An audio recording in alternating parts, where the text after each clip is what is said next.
When somebody asked Gautama, is it better to walk with company or alone? Gautama said, better to walk alone than to walk with a fool. There are a few people who are all set in the spiritual path. They don't need anybody's company. But the rest of the people need some supportive atmosphere. Keeping a certain company of people to whom it makes something in their lives is an important part of one's growth. So satsang is to create an energy and an atmosphere like that. Morning around 9:30, 9:45 to meet these guys. They are all drinking whiskey. They are music, they want to drink, they want to meditate. Initially it looks like freedom. After some time you will see it just leads to degeneration. They are listening to all these. You people are even afraid to drink coffee in the morning. I laughed and said, we are not afraid of coffee, nor are we afraid of whiskey. We can digest both, we are capable of both. When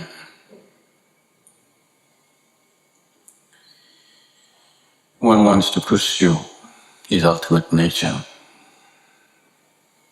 when one decides to walk a spiritual path,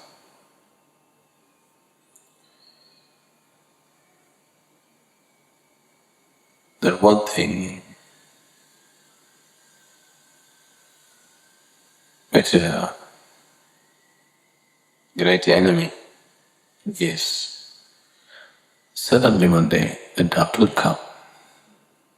Am I just making a fool of myself? Or am I really getting somewhere? This question will come. Now, this question is always there, just behind the scene. Slightest disturbance, it'll come. So, keeping a certain company of people, at least periodically, meeting people who are on the path, to whom it makes something in their lives, is an important part of one's growth. There are very few people I know who do not need the help of the atmosphere around them. They will anyway go. See, you should have seen it too.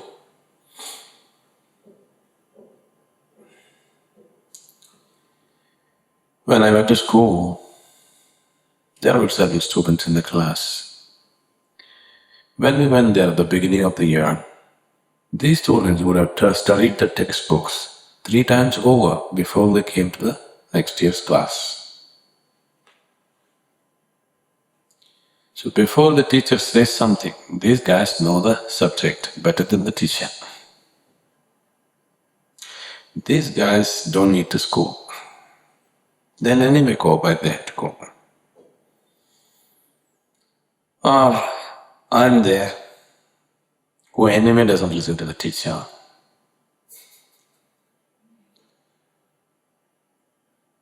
My intentions are totally different. I'm somewhere else. I don't need the teacher too. When I want to pass the exam, anyway I'll pass. Rest of the time, I've switched myself off for my academics. I have nothing to do with the academics there. So I don't need the teacher.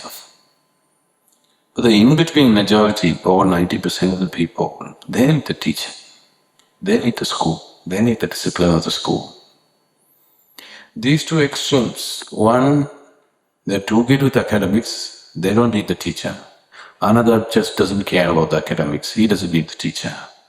But those who care for academics but don't have the same level of preparation, they need a teacher, they need a school, they need all the works of the school, isn't it? So similarly, there are a few people who are all set in the spiritual path. They don't need anybody's company. Anyway, wherever we put them, they keep going straight. They do not need any particular atmosphere. You put them in the most horrible situation, they will make use of that also for their growth. But the rest of the people need some supportive atmosphere. So creating a situation like that is important, but at the same time, it's very important that we create this atmosphere with a certain sense of discipline and understanding and energy. Otherwise, what I see is in the world, most of the so-called satsangs, especially now, the modern satsangs are becoming quite, something. Gautama said, when somebody asked Gautama, is it better to walk with company or alone? Is it better to walk the path alone or with somebody's company? Which is better? Gautama said, good company is invaluable. No question about it. But better to walk alone than to walk with a fool. If you make a journey with a fool, then, you wish you were alone. So, it's very important that we maintain the sanctity of certain spaces, certain atmospheres in a certain way, so that it's used only for that purpose, nothing else but that. Today is the day of everything is hybrid, they want to mix up everything. They want music, they want to drink, they want to meditate, they want to do everything in one place. When you start off like this, initially it looks like freedom. After some time you will see it just leads to degeneration. Initially it looks like freedom. What's the problem? There was somebody. They were into some other kind of group and I've known these boys since my school days. And they've set up their own kind of center. I didn't go visiting their center. I went visiting the boys. I had not seen them for 3-4 years. They have been in my programs, everything at one time. Now they're following something else. They are my classmates when I'm in school. This is after many years. Somewhere in between they attended my programs, but now they're following something else, whatever it is. And I go there morning around 9:30, 9:45 to meet these guys. They're all drinking whiskey. So I went there and I noticed it's not my problem what somebody's drinking. It's their home. What they drink, what is my problem? So I sat down and this started. You people, they're referring to all these, you people are even afraid to drink coffee in the morning. We drink whiskey for morning.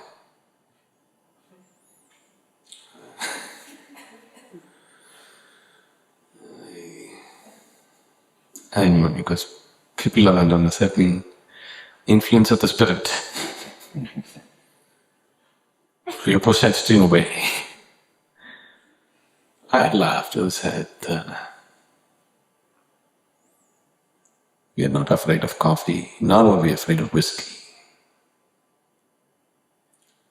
We can digest both, we are capable of both. We have chosen to be the way we are, because we know the end result of what we're doing. We are not hodgepodge people, do one thing and find out the next thing. We are not that kind of people. We know exactly if you do this, what will happen. So I'm not against your whiskey, you drink. You drink whatever you want. I'm not even drinking coffee in the morning, not because I'm afraid of coffee. Simply because we want to keep ourselves in a certain way. That's very important, to be in a certain level of aliveness and awareness. We don't want to lose it. We don't want to damage our systems in any way. So that's why we are like this.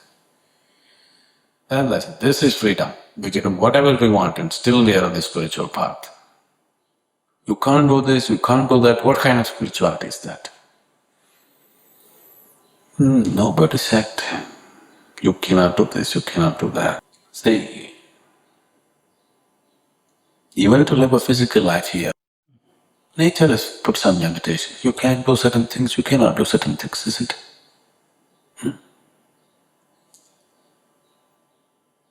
Now, from this dais, if I want to jump and have fun, I can jump. Suppose this dais is 100 feet tall. You say, why can't I do this? What kind of life is this? Don't I have the freedom to jump from wherever I want? then it'll know what it has to do. Not because it has anything against me. Simply because I'm being stupid, so there's a price to pay. So similarly, it's alright, you drink whiskey. Every day in the morning, if you start naturally, after some time you'll end up drinking through the day. The only safety of drinking in the evening is you fall asleep sometime. Now you woke up in the morning and you start drinking this whiskey, then invariably after some time you'll end up drinking through the day. You drink for a year or two, then you will know where you will be. So, this is a satsang. This is a place where people are meeting, and in the name of freedom, they meditate, they drink whiskey in between, they talk to each other about spirituality, this, that, and then they feel like it again, they drink whiskey. Nothing wrong with whiskey. It is just that it brings unawareness. Intoxication is unawareness, isn't it? If unawareness is what you're seeking, nothing wrong with it. But if you're seeking awareness, then it doesn't help, that's all. So, maintaining a satsang, how we keep it and what we do with it is very, very important. This is one kind. Another kind of extreme is anything that you do, you're supposed to feel guilty about it. If you take the 5 major religions of the world, make a list of all the things that they call as sin, you will understand to be alive is to be sin. Isn't it? Just to be alive is a sin. That's how they made it out to be. All the time you have to feel guilty about your very existence. This is another extreme. This is one thing. This is another thing. Now what I said just now, this whiskey business is just a reactionary, a childish reaction to what has been done in the past. They restricted everything. So these people are trying to break it with it.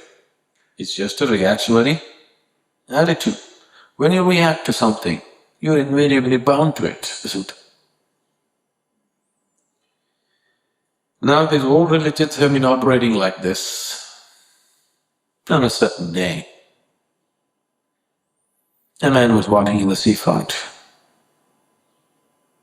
You have what riverfront? Okay, man was walking in the riverfront. A salesperson came to him and pulled out a toothbrush and said, "Sir, toothbrush, 100 euros. The man said, "What nonsense? This is robbery. Who's going to pay 100 euros for a toothbrush?" The salesperson looked very hurt. Then he put the toothbrush inside, pulled out a packet and said, "Sir, homemade cookies, just 5 cents. The man said, "Okay, that's like it, that looks like it's on discount." He paid 5 cents and bought the cookies. He put it in his mouth and said, "Yuck, that tastes like shit." The salesperson said, "It is, sir. How about a toothbrush now?" Would you like a toothbrush? No. You make people feel guilty about every damn thing, the very process of life. And now there is a solution. One is swinging on that extreme, another is swinging at this extreme. Both ways one will destroy himself. The realities of life, if you do not know how to walk in the middle, then you will get crushed somewhere, this side or that side. Either in guilt or in departure, you will get stuck. If you are aware and walk it in a balanced way, in a middle path, when I say middle, I'm not talking in terms of, making a compromise with everything. When you're aware, you naturally walk in the center. Only when you're unaware, when you're going in a moralistic way, you will swing this way. When you have reverse morals, you swing that way. So moral and immoral are not true. So one person has one kind of morality, another person has a reverse kind of morality. So not that he doesn't have morality. He is also a moral person. but he's against the moral. So he has a reverse moral. Isn't it so? They're not totally immoral. They're always a reverse moral. They have a different kind of morality of their own. Even the man who is drunk on the street corner has his own kind of morality, isn't it? Because he cannot live without it. Only a person who walks life in absolute awareness can be truly immoral. Truly immoral because he's no more guided by morals, he's guided by life, simple process of life. He's guided by the source of life within himself. He's not guided by what he believes in or disbelieves in. So satsang is to create an energy and an atmosphere like that. It will be very useful and wonderful to maintain a space like that, at least once a month, if you can keep a certain space, that it would all come together and experience this. It would be very good. I think we should work towards it. We've been doing it. Let's get that going. That will be an important process for one to, continue on the journey.